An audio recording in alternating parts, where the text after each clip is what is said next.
If you've been watching the Everybody Dice podcast at all, you'll always notice the bookshelf behind me here. Now, I often get asked, what are they? Are they all RPG books? Well, no, they're not. Only the top two shelves are really anything gaming related at all.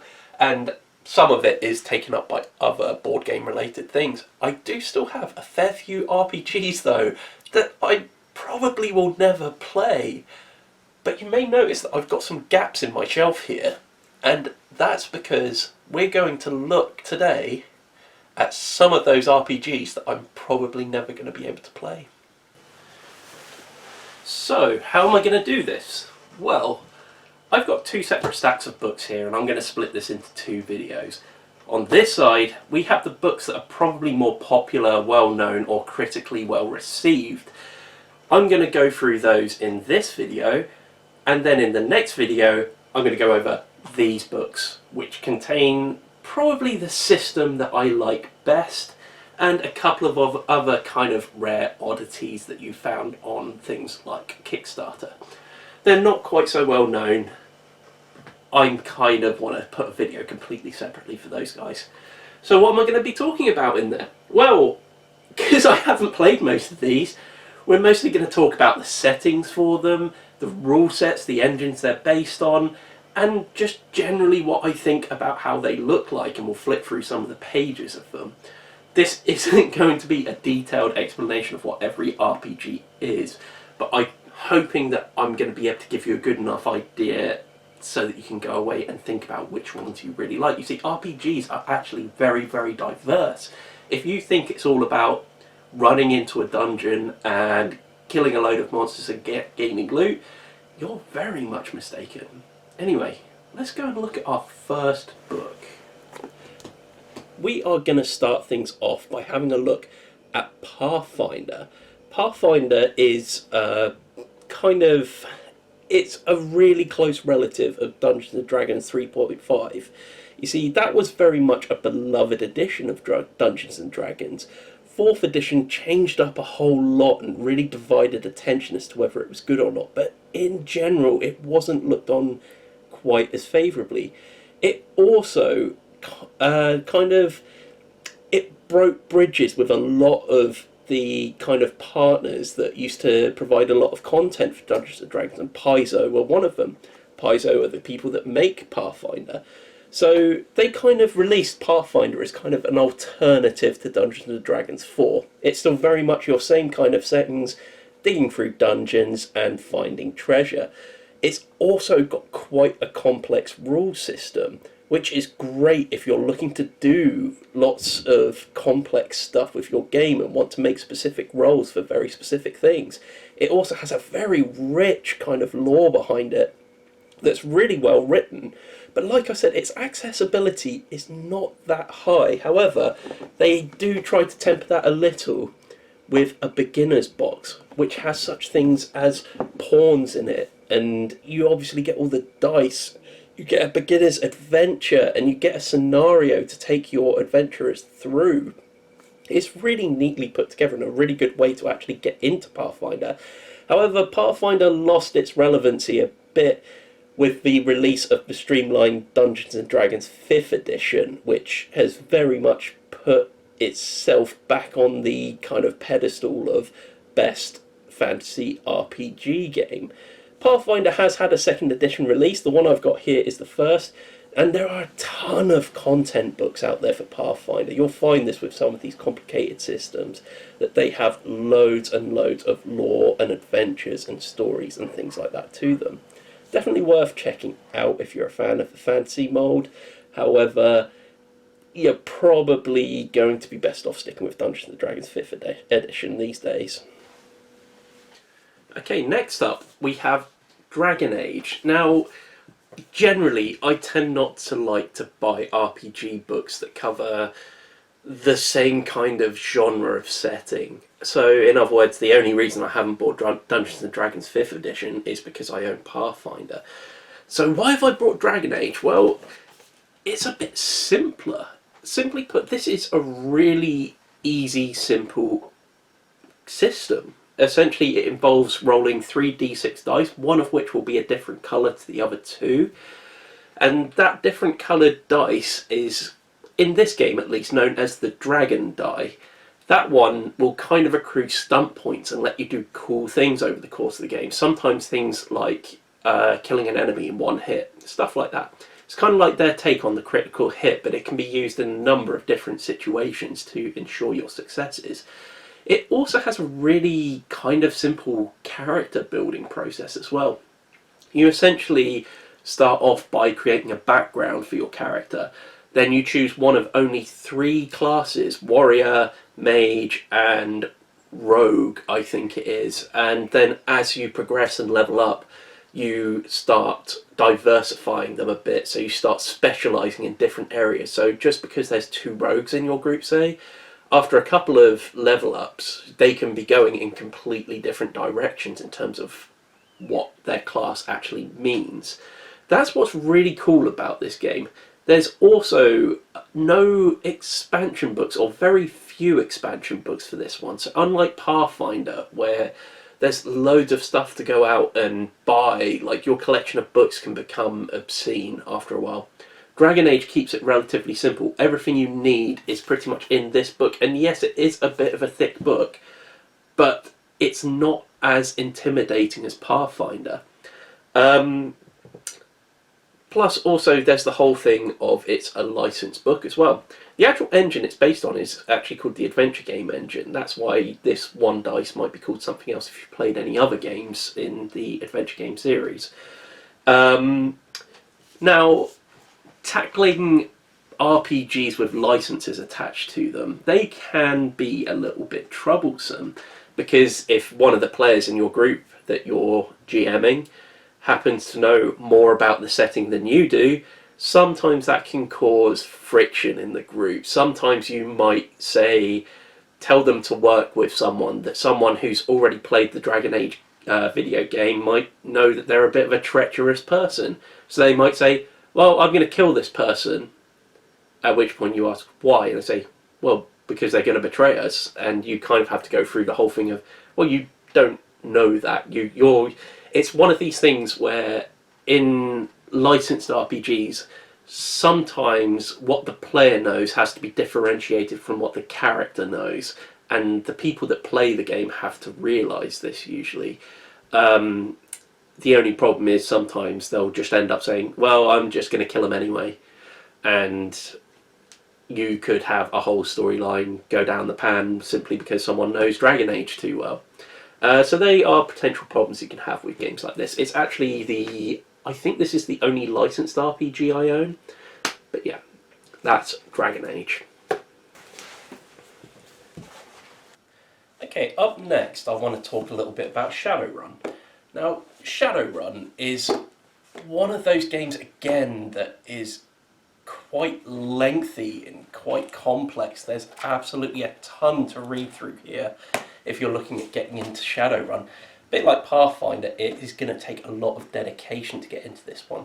What is Shadowrun, though? Well, it's much like Pathfinder is going to suffer from one of the same problems as it. You see, you may have heard of a little RPG game called Cyberpunk, and it's very much becoming popular again because of the video game that's being made.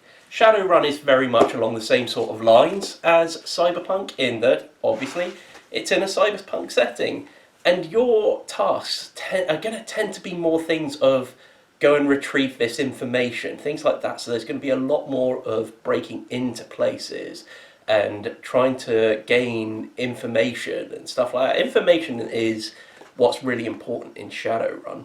I'm not going to talk about the system too much because I don't feel as if I can do it justice, because I'm not really overly familiar with. But much like Pathfinder, it comes with a ton of books.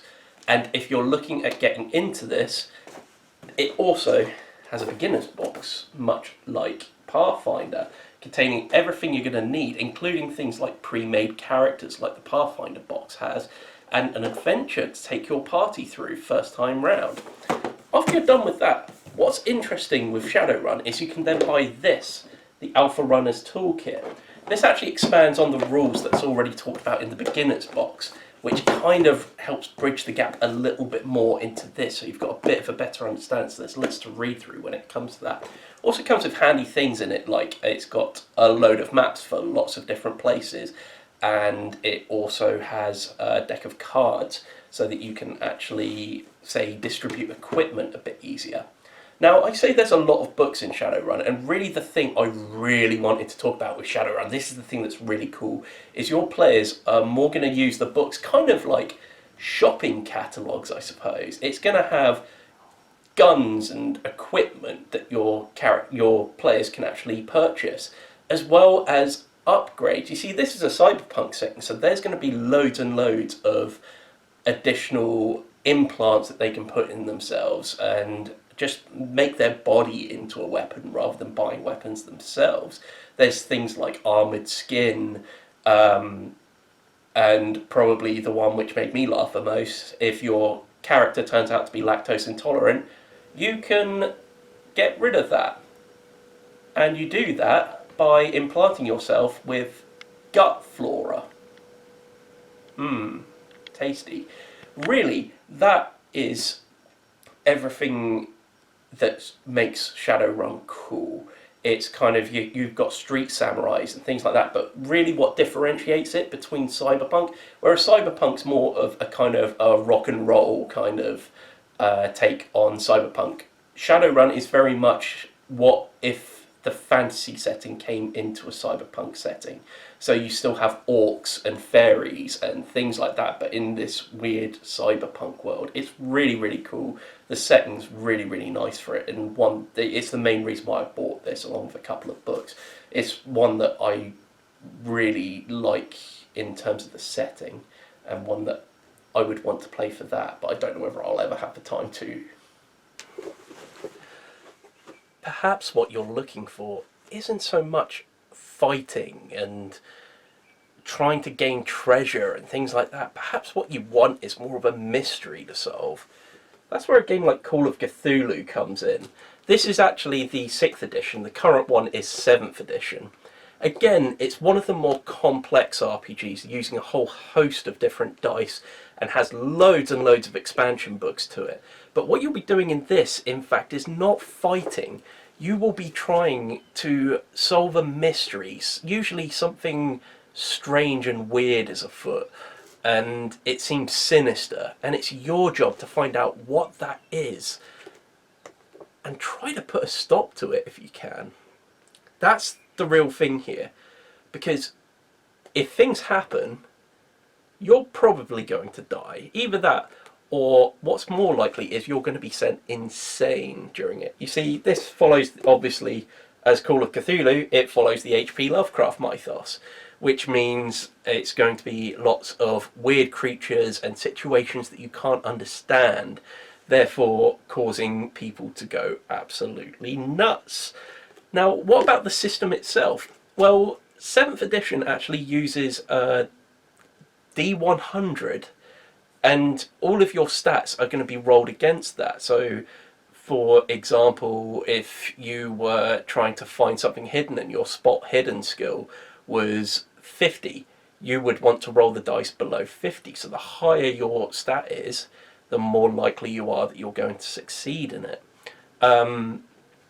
You can critically fail still with a roll of 1. You can critically succeed with a roll of 100. So there. Oh, sorry, it's the other way around. Sorry. But yeah, that's technically your system that you will be running when you're playing Call of Cthulhu. Yeah, it's a really, really good game. And again, much like the Pathfinder game, 7th edition actually has a box set that I don't own, where you can kind of slowly introduce people into it. It's kind of got a beginning mystery in it, and kind of just eases you into the world of Call of Cthulhu. It's at 7th edition, it's lasted a long time, and it's very, very popular, much like most Cthulhu stuff. If solving mysteries that involve tentacles and cult worship aren't really your thing, then perhaps Tales from the Loop might just be more up your alley. Tales from the Loop is again a mystery solving game where the setting is kind of more kids on bikes, so think Stranger Things or E.T., something along the lines of that. And what you'll do is you will be playing as children in this, and so you'll be dealing with day-to-day troubles such as getting your parents to allow you to go out late or something like that, trying to break curfew. The artwork, this is, every RPG book I say is worth getting just for the artwork in it.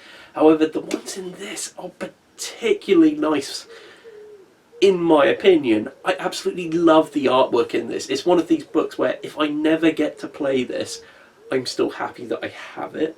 The actual system is kind of cool as well. So you build your character up and you give them a load of traits, and you start explaining to the games master how you want to use one of your traits in order to solve a specific problem. Specific problem. And what you'll do is you'll look at the stat that's next to the bit you want to use, and you take that number of dice, you roll them, and any sixes are successes, and most of the time you'll only need one success in order to pass a task, although sometimes if it's harder, the GM might ask for 2 or 3 successes, though it says that you should encounter those on a rare occasion. There's a lot of really cool things in here. Some of it is just real personal stuff, like you have to pick a favourite song from your character. And seeing as this is based in the 80s, you'll be looking at that kind of stuff. It's actually based on the Mutant Year Zero engine, which is where I'll also tie in talking about that in this one, though I don't really know too much about this, and this isn't the original one. This is Mutant Year Zero Elysium. It's not got so much of the focus on things like the mutated animals that you may have seen in the video game that got made of this system. It's more about humans in kind of like these subsectors. I think it's playing as enclave humans or something like that, though if you have the main Mutant Year Zero book, you can actually mix these together, although this can be played as a standalone.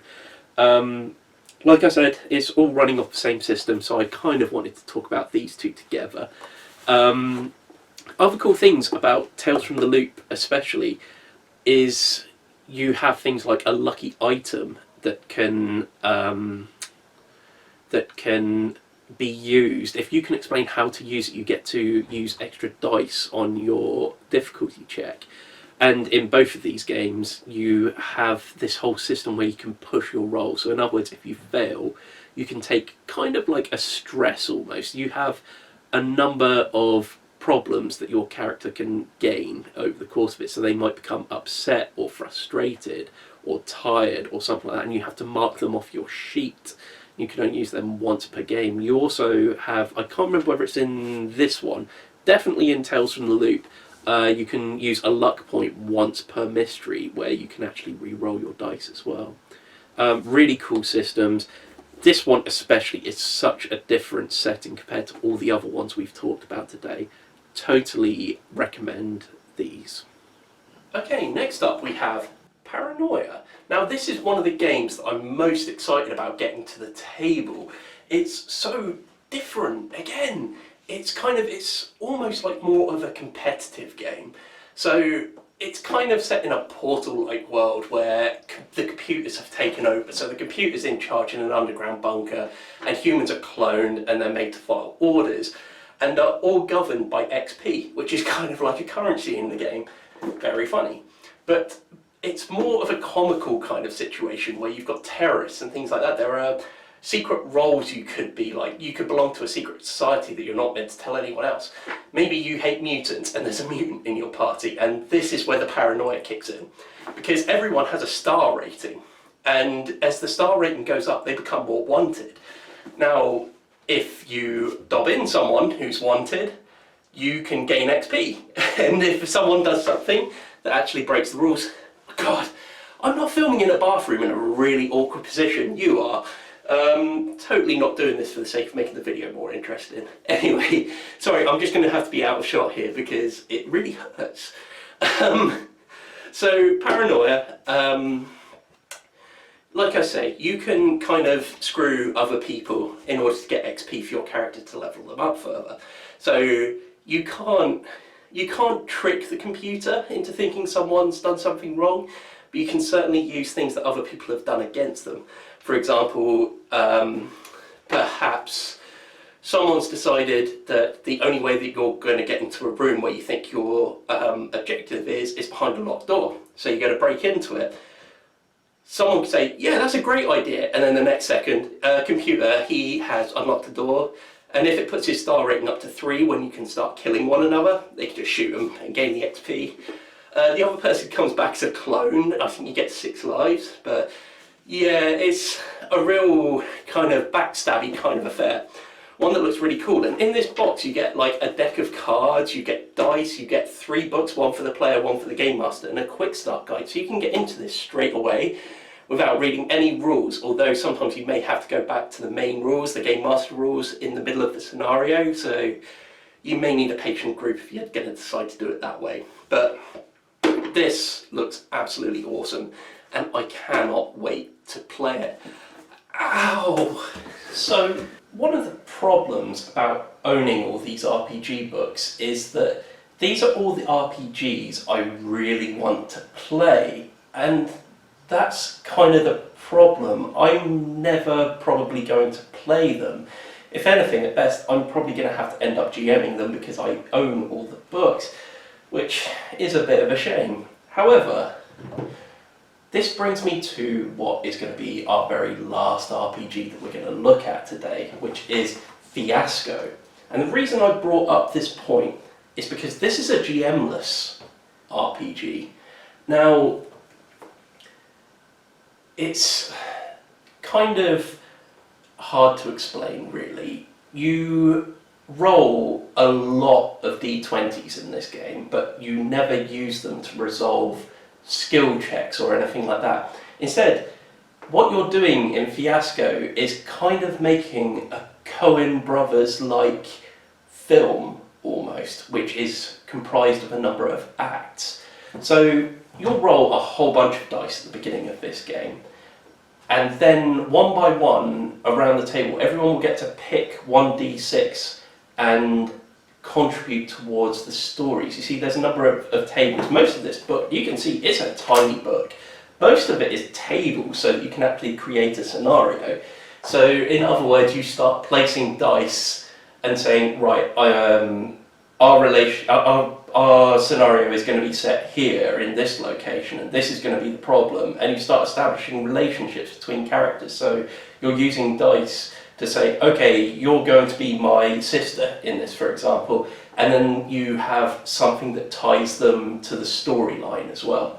So you're picking out all these elements out of tables, and by the end of it, you should have created the backbone of a story together. Then you simply play out a few scenes, and after every scene, you can either choose the outcome of it, or you can describe the scene and let everyone else choose whether the outcome is good or bad for your character. So what you kind of end up with at the end is kind of like almost a mini-movie in the kind of vein of, say, Burn After Reading or A Simple Plan. Basically these kind of like Coen Brothers-esque kind of films. So yeah, this is, I said that Paranoia is one that I'm really looking forward to getting to the table, and one that I'm going to try and make the effort to. This is the one that I most want to get to the table. It's simply so different from everything else, and it really proves that you don't have to be into all these kind of nerdy fantasy and cyberpunky settings and horror settings and things like that to really find an RPG that you're going to be into. This is very different, provides something very, very different from it.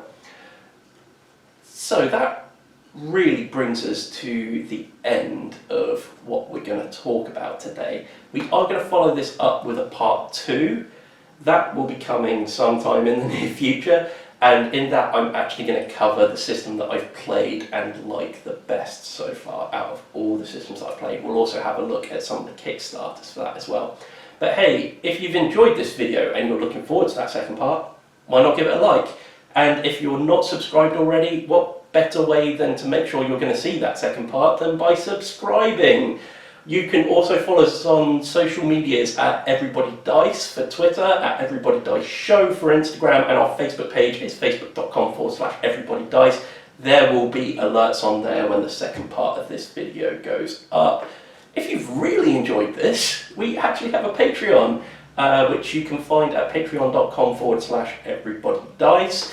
We've already set up things like patrons only Discord channel on there. We already run some RPGs on there, which all of our patrons are welcome to come and join in on. And we also could possibly end up doing stuff with patrons in Tabletop Simulator in the future as well, so there's always that you can get on board with too. Apart from that, thank you for watching, and we'll see you guys real soon. There should be some videos here that you can click on and stuff. Blah blah blah blah blah. Bye!